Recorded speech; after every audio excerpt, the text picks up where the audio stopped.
Hello friends, आप देख रहे हैं आपका चैनल शेयर बाज़ार विद आयुष। और इस वीडियो में दोस्तों बात करेंगे जो अपकमिंग आईपीओज़ हैं और जो अभी आईपीओ चल रहा है IRM energy, blue jet health care IPO. Because ये आईपीओ ऑलरेडी आपको पता ही है कि ओपन है और कितना एक्शन यहाँ पर आता हुआ नजर आ रहा है, क्योंकि इसका प्राइस भी अनाउंस कर दिया गया है, डेट्स अनाउंस कर दी गई है। तो सारी इन्फॉर्मेशन आपको मिल जाएगी। एंड बात करेंगे बाकी टाटा टेक्नोलॉजीज़, कुछ एसएमईज आईपीओ, इन सब के बारे में। तो चलिए बिना किसी तरीके की वीडियो को शुरू करते हैं। तो सबसे पहले दोस्तों बात करते हैं आईआरएम एनर्जी के बारे में। तो आईआरएम एनर्जी आईपीओ का आज कौन सा दिन है? आज सेकंड डे है इस इशू का।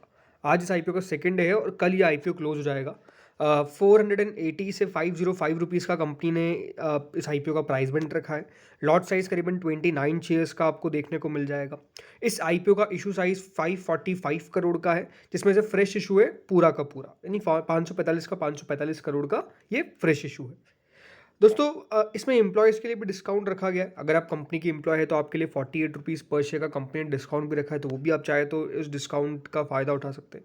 और बाकी इसकी लिस्टिंग होगी बीएससी एनएससी दोनों पर, क्योंकि एक मेन बोर्ड आईपीओ है। अभी तक का दोस्तों जो सब्सक्रिप्शन देखा गया है वो अपने आप में काफ़ी बढ़िया है।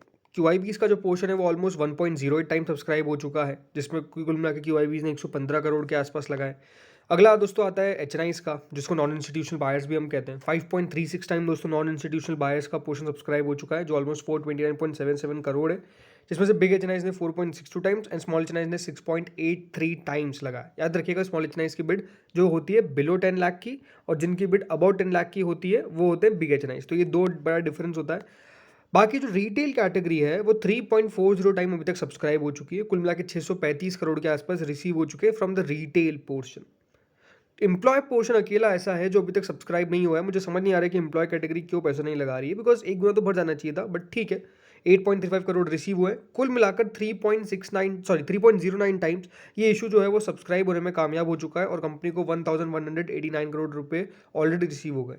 पहले दिन ऑलमोस्ट 1.74 टाइम में आईपीओ सब्सक्राइब हुआ था और दूसरे दिन 3.09 हो चुका है। तो इसका मतलब ये है कि सब्सक्रिप्शन तो आ रहा है। हाँ, ये ज़रूर है कि क्यू का पैसा कितना आता है कल, ये देखना काफ़ी दिलचस्प बात होगा। बिकॉज क्यू का पैसा ज़्यादा आता है तो अपने आप में देखिए एक अच्छा पोस्चरिंग होती है उस इशू के लिए।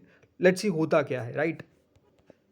अब दोस्तों एक नया मेन बोर्ड आईपीओ आपको एक और आता हुआ देखने को मिलेगा, जिसका नाम है blue jet health care IPO. Blue jet health care IPO 25 से 27 तारीख के बीच में ओपन होगा। 329 से 346 रुपीज़ का प्राइस बैंड, कल हमने बात करी थी कि 346 रुपये का इसका प्राइस बैंड आएगा। 43 शेयर आपको मिलेंगे एक लॉट में। 840.27 करोड़ का ये इशू है, जिसमें से ऑफर फॉर सेल है 840.27 करोड़ का। और इसकी लिस्टिंग कहाँ पर होगी? बीएससी और एनएससी दोनों पर, यानी दोनों एक्सचेंजेस पर ये लिस्ट होगा। इशू का साइज़ भी बड़ा है, 840 करोड़ का, और ये लेकिन पूरा का पूरा ऑफर फॉर सेल है। यानी इस पैसे में से, मतलब जो आईपीओ है 840 करोड़ का, उसमें से एक पैसा भी कंपनी के पास जाने नहीं वाला है। जो कंपनी के एग्जिस्टिंग इन्वेस्टर्स हैं वो बेसिकली स्टेक सेल कर रहे हैं, और इसीलिए ये पूरा का पूरा ऑफर फॉर सेल है। बाकी इंपॉर्टेंट यही है कि कितना बढ़िया कर पाता है ये, राइट। तो ये सबसे इंपॉर्टेंट तो वही है। इसमें जो रिजर्वेशन है वो 50% क्यू के लिए है, 35% रिटेलर्स के लिए है, और 15% एच के लिए। तो इसके अंदर रिटेल का पोर्शन भी आपको 35% तक देखने को मिल जाएगा। तो ये है कि हाँ, ठीक ठाक आईपीओ, ये भी कोई बुरा आईपीओ नहीं है। अब देखते हैं यही है कि कितना सब्सक्रिप्शन रिसीव हो पाता है। अब बात करते हैं एक ऐसे में आईपीओ पे जो ऑलरेडी ओपन है, और आज इस आईपीओ का थर्ड डे है, राजगौर कैस्टर डेरिवेटिव्स। इस इशू का दोस्तों आज थर्ड डे है, और ये आईपीओ कल क्लोज होगा। 47 से 50 रुपीज़ का प्राइस बैंड है। 3000 शेयर्स मिल रहे हैं एक लॉट के अंदर। 47.81 करोड़ का इस आईपीओ का इशू साइज है पूरा का पूरा। दोस्तों ये फ्रेश इशू नहीं है, मतलब ये दोनों है, फ्रेश इशू और ऑफर फॉर सेल दोनों मिलाकर, लेकिन बड़ा फ्रेश इशू पोर्शन है, बिकॉज 44.48 करोड़ तो फ्रेश इशू है, बाकी का 3.33 करोड़ ऑफर फॉर सेल है, और इसकी लिस्टिंग एनएससी एसएमई पे होने वाली है। जो भी तक का सब्सक्रिप्शन देखा गया है इसमें 10.78 टाइम दोस्तों क्यूआईबी ने सब्सक्राइब कर दिया है। नॉन इंस्टीट्यूशनल बायर्स ने 5.47 टाइम इस आईपीओ को सब्सक्राइब किया है, और जो रिटेल कैटेगरी है वो 18.58 टाइम अभी तक इस आईपीओ को सब्सक्राइब करने में कामयाब रही है। 13.55 टाइम दोस्तों ये इशू अभी तक सब्सक्राइब हो चुका है, यानी ऑलमोस्ट 421.95 करोड़ रुपये कंपनी को रिसीव हो चुके हैं फ्रॉम देयर इन्वेस्टर्स। तो ठीक है, मतलब अच्छा सब्सक्रिप्शन है। बट हाँ, ये है कि कल आखिरी दिन तो कल ही मेजरली पैसा निकल कर आएगा, और देखना ये कि टोटल कितना पैसा निकल कर आ पाता है। अब दोस्तों बात करते हैं जो ग्रे मार्केट है उसके बारे में। तो टाटा टेक की ग्रे मार्केट में गिरावट देखने को मिली। एक समय पे तो 270 तक चली गई थी ग्रे मार्केट, अब 235 तक भी आ गई है। तो इसका मतलब ये है कि डेफिनेटली ग्रे मार्केट थोड़ी सी नीचे आ रही है, बट मतलब कोई खास फ़र्क पड़ता नहीं है जब तक कि दोस्तों इशू का डेट ओपन ना हो जाए, इशू का नाम, मतलब इशू की प्राइस बैंड निकल के ना आ जाए, तब तक कोई ग्रे मार्केट का खास फ़र्क पड़ता नहीं है। बट यही है कि हाँ, इस आईपीओ को लेकर काफ़ी ज़्यादा उम्मीदें हैं, काफ़ी ज़्यादा हाइप है, तो आई थिंक उसके कारण ही ग्रे मार्केट इतनी अभी भी एक्टिवली ट्रेड कर रही है, इसमें कोई दो राय नहीं, क्योंकि अभी तक कोई प्राइस बैंड निकल के नहीं आया, बट स्टिल ग्रे मार्केट में काफ़ी सौदे हो रहे हैं। अगला दोस्तों आता है पैरागॉन फाइन। ये एक NSE SME इशू होने वाला है और माना यह जा रहा है कि एक बहुत तगड़ा SME IPO हो सकता है ये पैरागॉन फाइन। सो 100 रुपये का इसका प्राइस बैंड है और ये IPO का साइज़ जो है वो 51.66 करोड़ का है। ये 26 अक्टूबर से 30 अक्टूबर के बीच में ओपन होगा। कोई ग्रे मार्केट अभी तक ज़रूर चालू नहीं हुई है, बट जब भी चालू होगी मान जा रहा है कि बहुत अच्छी चालू होगी। इसका मतलब यही कि एक अच्छा इशू है और एक बढ़िया पैसा बनाकर दे सकता है SME के अंदर। इस तरीके की बातें निकल कर आ रही है।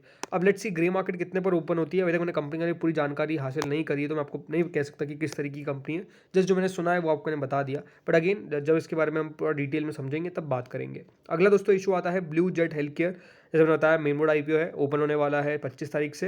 बाकी ग्रे मार्केट 70 रुपीज़ हो चुकी है, शुरुआत 50 रुपये से हुई थी, अब 70 रुपये तक ट्रेड पहुंच चुके हैं। बट अगेन मुझे लगता है कि ग्रे मार्केट जो है वो ज़्यादा बेहतर जब IPO चल रहा होता है तब देखने लायक होती है, तब बहुत मैटर करती है ग्रे मार्केट। शुरुआत में तो ऊपर नीचे होती रहती है, उसमें कोई बहुत बड़ा असर नहीं पड़ता है, बट ये है कि हाँ ठीक है 20% ग्रे मार्केट है, तो इस तरीके की अगर ग्रे मार्केट मेंटेन रहती है तो डेफिनेटली रिस्पॉन्स उसी तरीके से अच्छा निकल कर आएगा। अगला है आउटडोर कॉन्सेप्ट्स। ये एक NSE SME इशू है और ऑलमोस्ट 30 रुपये करंट ग्रे मार्केट चल रही है। ये IPO 23 अक्टूबर से 27 अक्टूबर के बीच में ओपन होगा। 31.18 करोड़ का IPO का साइज़ है। अब लेट्स सी कितना बढ़िया ये कर पाता है, बिकॉज ठीक है मतलब रिस्पॉन्स अच्छा ही निकल कर आएगा, इसमें कोई डाउट नहीं है।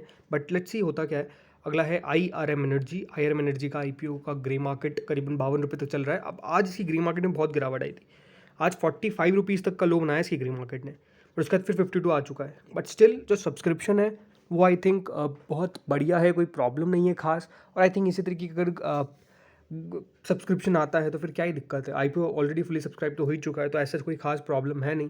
बट अगेन लेट्स सी होता क्या है, क्योंकि ग्रे मार्केट का असर पड़ता है, इसमें कोई दोहराई नहीं है। मैं ये बिल्कुल नहीं कह सकता कि ग्रे मार्केट का बिल्कुल असर नहीं पड़ता है, ग्रे मार्केट का असर काफ़ी पड़ता है। बट ठीक है, ग्रे मार्केट में गिरावट देखने को मिल रही है। और वैसे भी कल भी हमने जब बात की तो ये वो इशू है जिसके अंदर पैसा जो है वो बहुत ज़्यादा नहीं बनेगा। कल भी आपको नहीं समझाया था, इस IPO के अंदर पैसा जो है वो आपको छोटा लिस्टिंग गेन के लिए बन सकता है, तो बन जाए। बहुत बड़ा लिस्टिंग गेन अगर आप एक्सपेक्ट करके चल रहे हैं कि नहीं मुझे बहुत फ़ायदा होगा, तो वो बिल्कुल गलत है, ये आपको साफ साफ पता होना चाहिए। अगला है राजगौर कैस्टर डेरिवेटिव्स का। तो इसकी ग्रे मार्केट 20% ऊपर चल रही है। कुछ खास ग्रे मार्केट तो नहीं है, बट क्योंकि देखिए SMEs में क्या होता है ना, 20-25% बहुत रिस्की है, राइट। तो उसका एक बहुत बड़ा कारण होता है। बट ठीक है, 13 गुना सब्सक्राइब हो चुका है और IPO का 3rd डे आज, कल आखिरी दिन है, देखते कितना से निकल कर आ पाता है। अगला है दोस्तों वुमेन कार्ड। कल बंद हो चुका है इशू, 67 टाइम सब्सक्राइब हुआ, 20% ऊपर ग्रे मार्केट है। 23 तारीख को इस IPO का अलॉटमेंट है और 27 तारीख को इस IPO की लिस्टिंग है। आज एक SME IPO का अलॉटमेंट आने वाला है, इसका नाम है अरविंदन कंपनी। ऑलमोस्ट 53% ऊपर ग्रे मार्केट है। आज इस IPO का अलॉटमेंट आ जाएगा और 25 तारीख तक इस IPO की लिस्टिंग होगी बाजार के अंदर। तो इस वीडियो में दोस्तों इतना ही था। होपफुली आपको वीडियो बढ़िया लगा होगा, अगर लगा तो लाइक कर देना। Thank you friends for watching this video.